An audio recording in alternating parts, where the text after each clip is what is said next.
Welcome back. I'm talking today with Mr. Paul Venable, who is the chairman for the state Idaho Constitutional Party, and to Representative Stephen Thayn, who is representative from District 11 here in Ada County. Is that correct? Or is that Gem County and Canyon. Gem and Canyon. Okay. Now, prior to the break, Paul, you were giving us examples of entitlements such as Medicaid, Medicare, food stamps. Are you suggesting that we need to eliminate all entitlements? Let me continue, because I didn't get to finish. Public education should also be considered as an entitlement as well. But I believe we'll probably discuss that a little bit later.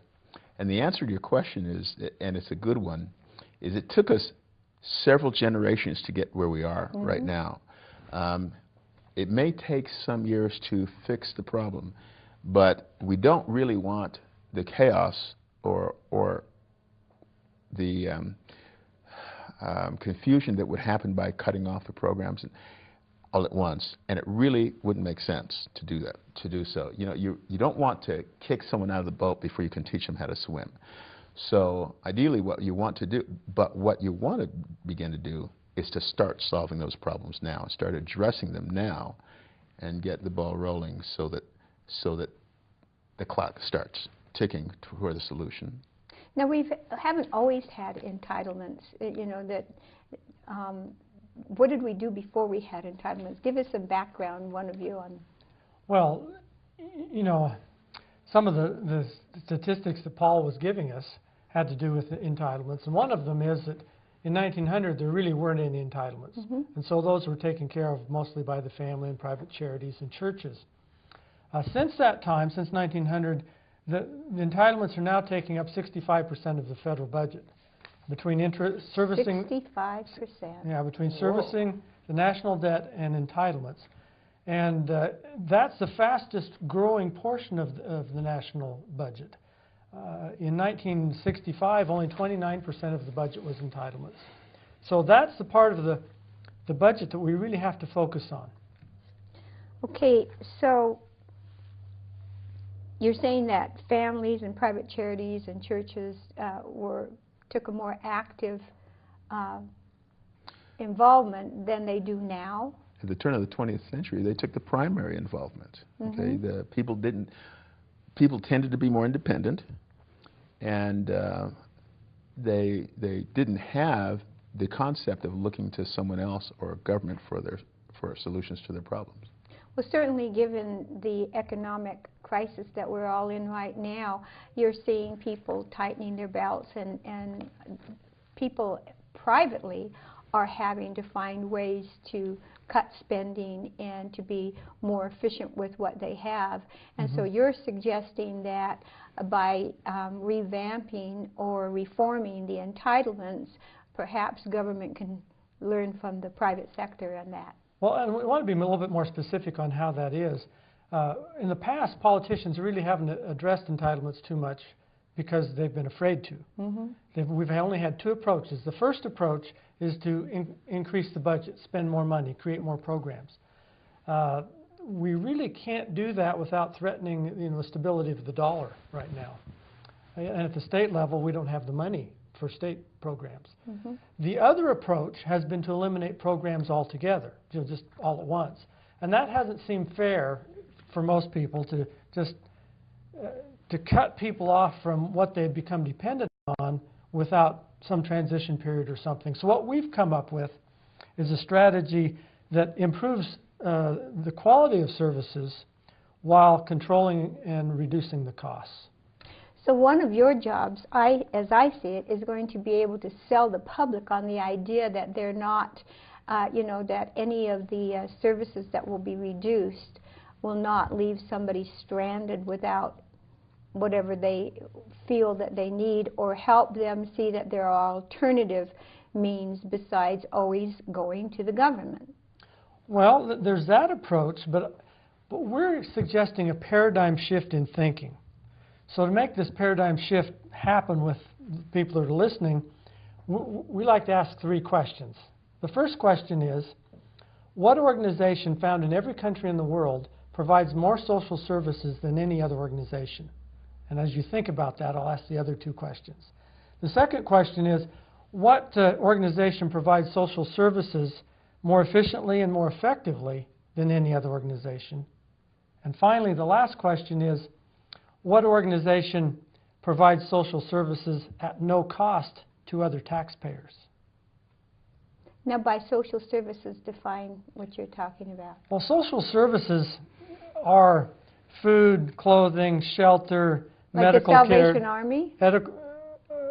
Is that what you're talking about, where they help people that are needing retraining or that are down and out and have no food, have no clothing? Well, entitlements are social services. Mm-hmm. So the answer to those three questions is the family. Oh, of course. Well, yeah, of course. But even though we all know that, it hasn't risen to the level of policy discussion. Okay. And I think Paul can explain why it's important we recognize the family is an important social service delivery mechanism. All right. I can. Yes, you can. Oh, no. Well, as Steve mentioned earlier, especially by his three questions, pretty much it's very interesting that most of us think of something else because we've been conditioned. You know, you suggested thinking of stuff. organizations, private You- organizations, or whatever. You know, you thought of the Salvation Sure. Army. That's not a bad answer. But even, and it's a private organization that helps. But what you find in families that active, stable families produce citizens who pay taxes, who spend, who are better educated, who aren't a drain on the system. Okay, in fact, they contribute to the system. Mm-hmm. And so what we probably ought to consider as important is, what can we do to duplicate what happens in active and stable families? You know, the other way of putting it is, if the government took everything that we had to provide social services, to provide entitlements, it wouldn't ever be able to accomplish what the family does for free and for love. It's as simple as that. That's why the family works so well in every society. And another thing, when you start comparing the quality of family-delivered social services, you know, daycare and food, and, you know, to government programs, you find that the family does a much better job. In fact, entitlements spending has, as we've talked about, has gone up dramatically the last 50 years. At the same time, our social problems of crime, drug usage, family breakdown have gone up.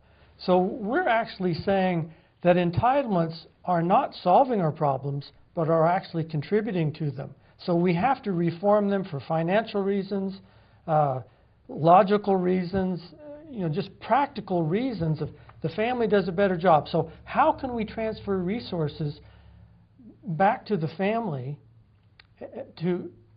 because they do a better job? Well, so how about cutting taxes and letting them keep some of the fruits of their labor, if you will, and be able to spend that on their own families? As I understand entitlements, you know, they're taken through the taxation because government doesn't produce anything but what it takes from the people who are the ones that are producing.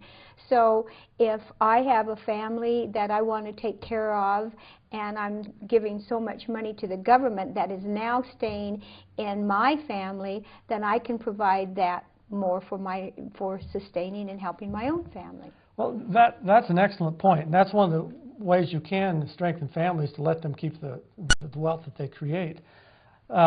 Some policymakers, though, because this is a new way of thinking. You know, we all know families are important, but we've never really thought of, well, how do we strengthen families as a matter of policy? And we have some examples today that are working in Idaho. And so I'd like to give one of those, and that had to do with juvenile corrections. In the past, the state worked directly with the child, almost exclusively. They didn't do much with the family. But what you find out is juveniles usually come from juvenile delinquents usually come from dysfunctional families in one way or another. Not always, but oftentimes there's some problems with the home. So the Juvenile Corrections is taking a proactive approach of, as they work with the youth, they're also working with the family so that when the youth goes back to the family, they don't go back to that dysfunctional situation. The recidivism rate or the reoffending rate has gone down. So it does make practical sense to take this approach, and we are doing it. I'm Elizabeth Allan Hodge. The program is FYIdaho.